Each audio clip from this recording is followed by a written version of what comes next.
शुरुआत प्रियंका जी आपसे कर रही हूं। अब तो वो गाना याद आ रहा है, इंतहा हो गई इंतजार की।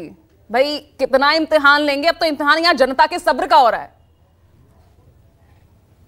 वैसे भी खत्म होने वाला है और वो आधिकारिक तौर से भी खत्म होने वाला है, तो मुझे नहीं लगता कि अब हमें बहुत ज्यादा इंतजार करना है। जैसे आपने खुद कहा कि 32 आवर्स ओनली लेफ्ट, तो मुझे लगता है कि एक पूरी तरीके से जो जनता का प्यार मैंने देखा, जो जनता जिस तरह से आज मांग कर रही है, तो वो वाकई में सराहनीय है। मुझे ये महसूस हुआ कि हाँ, आज इस देश में, और आप बात करें उत्तर प्रदेश में और बात करें आप अमेठी की, तो कहीं ना कहीं जो एक्सेप्टेंस है जो गांधी परिवार की या राहुल गांधी जी की या प्रियंका गांधी जी की, तो वाकई में जनता दिल से चाहती है कि इस बार चुनाव में गांधी परिवार आए, और साथ में जो मतलब विजय की जो एक गारंटी होती है, वो यहाँ पर वहां की जनता खुद ले रही है। यहाँ किसी कैंडिडेट को बोलने की जरूरत नहीं पड़ रही है। तो वैसे वाकई में मुझे ये फील हो रहा है कि माहौल बहुत पॉजिटिव है, और कार्यकर्ता के साथ में पूरे अमेठी और पूरी रायबरेली की यही डिमांड है कि गांधी परिवार को यहाँ से चुनाव लड़ना चाहिए, और भारी बहुमत से इस बार जीत जनता ने ही अश्योर कर रखी है। लेकिन प्रियंका जी, दिक्कत तो यही हो रही है ना, प्रियंका गांधी अपने आप को चुनाव प्रचार तक सीमित रखना चाहती है, राहुल गांधी वायनाड छोड़ना नहीं चाहते, ये भी तो तमाम खबरें आ रही हैं। नहीं, ऐसा कुछ नहीं है। मुझे नहीं लगता कि ये खबरें हैं और सिर्फ खबरें हैं, और अभी 32 आवर्स के बाद ये खबरें बिल्कुल जो है पूरी तरह से गलत साबित भी हो सकती हैं। पर मैं एक बात जरूर कहूंगी कि आज सिर्फ और सिर्फ कांग्रेस पार्टी नहीं, बल्कि आप देखिए भारतीय जनता पार्टी की जो सभाएं हो रही है, उसमें जो उनकी कोल्हापुर की बात कर रही हूँ, वहां पर उनकी महिला मंत्री पूछती हैं कि देश का नेता कैसा होना चाहिए, तो वहां भी राहुल गांधी जी का नारा लगता है।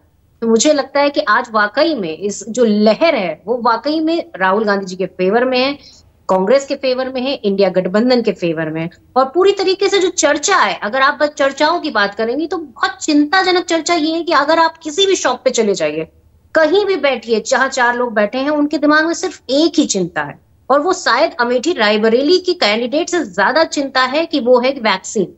आज वैक्सीन को लेकर लोग इतना डरा हुआ महसूस कर रहे हैं अपने आप में, पर भारतीय जनता पार्टी, इस देश की जो सरकार है, उसको कोई चिंता नहीं है। कोई हेल्थ मिनिस्ट्री की तरफ से कोई भी प्रेस कॉन्फ्रेंस नहीं है, किसी तरह का कोई आश्वासन नहीं है।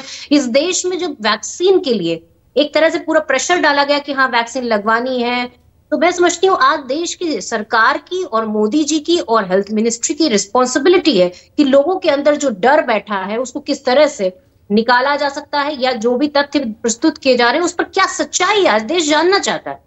एक वैक्सीन बनाने वाली कंपनी से चंदा लेती है भारतीय जनता पार्टी, और आज चुप बैठी हुई है, जब देश की जनता के अंदर हाहाकार मचा हुआ है, लोगों के अंदर चिंता है। लगातार यंग जनरेशन, जो मुझे नहीं लगता कि पहला ऐसे कभी होता था कि जिम में एक्सरसाइज करते करते किसी की डेथ हो जाए, शादी में डांस करते करते किसी की डेथ हो जाए। इसीलिए तो जनता चाह रही है ना कि गांधी परिवार मैदान में उतरे, लेकिन यहाँ पर तो नाम ही सामने नहीं आ रहा ना, और आप तो संकेत भी दे रही हैं।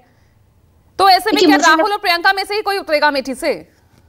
देखिए, पूरी उम्मीद है, और मैं समझती हूँ कि उम्मीद पे ही हम लोग इस तरह की डिमांड कर रहे हैं, और मुझे नहीं लगता कि किस बार गांधी परिवार हमें निराश करेगा। पर पूरी तरीके से मैं इन मुद्दों पर बात करना चाहती हूँ कि जो मुद्दे हैं वो असल में क्या है। आपने देखा कि विकास की बात भारतीय जनता पार्टी का कोई नेता नहीं करता। जब महिला अपराध की बात होती है, तो मैं समझती हूँ कि सबसे बड़ा मुद्दा आज ये है कि इनकी पार्टी के जो अलायत है, इनकी पार्टी के जो प्रज्वला है, जिनके लिए प्रधानमंत्री जी ने वोट मांगा, आज वो देश से फरार हैं। उनके ऊपर 3000 से ज्यादा महिलाओं के साथ यौन उत्पीड़न और बलात्कार के केस है।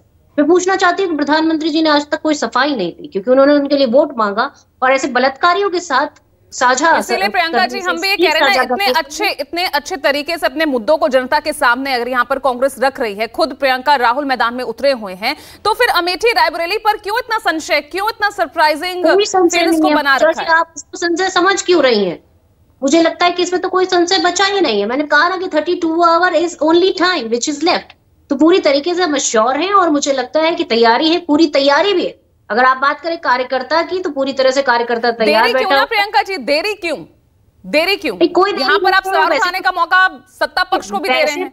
वैसे मुझे लग रहा है कि हमारी तरफ से तो एश्योरेंस है, पर भारतीय जनता पार्टी की तरफ से तो कोई नाम की भी चर्चा नहीं हो रही कि तो नाम आप आउट कर देते। अगर इतनी एश्योरेंस थी तो नाम ही आउट नहीं हुआ ना अब तक।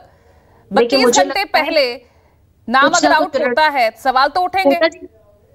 पूजा जी रणनीति का हिस्सा भी है, और मुझे लगता है कि जनता का रुख देखने का एक तरीका भी है। तो और पूरी तरीके से मशहूर है कि इस बार जीत हमारी है, और भारतीय जनता पार्टी का जो 400 पार का नारा था, उसका पारा पूरी तरीके से डाउन हो चुका है। हकीकत ये है कि भारतीय जनता पार्टी मुद्दों से बचती नजर आ रही है। आज लड़ाई जो है वो कांग्रेस पार्टी की या इंडिया गठबंधन की है, वो संविधान बचाने की लड़ाई है, आरक्षण बचाने की लड़ाई है। कल के तो प्रोग्राम भी लगे हुए हैं, शेड्यूल हुए हैं, राहुल का भी और प्रियंका का भी, तो नामांकन कैसे दाखिल करेंगे? देखिए, नामांकन, मैंने कहा ना, नामांकन तो हो ही जाएगा, पर हकीकत ये कि वो आज मैदान में है और उनकी एक्सेप्टेंस पूरे देश में है, और जो मैनिफेस्टो है वो वाकई में चर्चा का विषय है। और चर्चा का विषय इस तरह है क्योंकि जिसमें वो झूठी बातें जो नहीं भी लिखी, वो भी प्रधानमंत्री जी अलग अलग मंचों से जिस तरह से उसको प्रकाशित कर रहे हैं, वो अपने आप में उनका डर दिखा रहा है। तीसरी चीज एक और मैं कहना चाहूंगी कि इलेक्शन कमीशन की भी जिम्मेदारी बनती है कि वो पूरी तरीके से पारदर्शिता से काम करे। आज आप बताइए कि पहले चरण के चुनाव के बाद अब जाके उसको परसेंटेज उसका अपलोड किया जाता है, और उसमें भी जो पहले का परसेंटेज था, जो आज अपलोडेड परसेंटेज है, उसमें भी काफी डिफरेंस पाया जाता है। ठीक है प्रियंका जी। दीपक रंजन, कैसरगंज अगर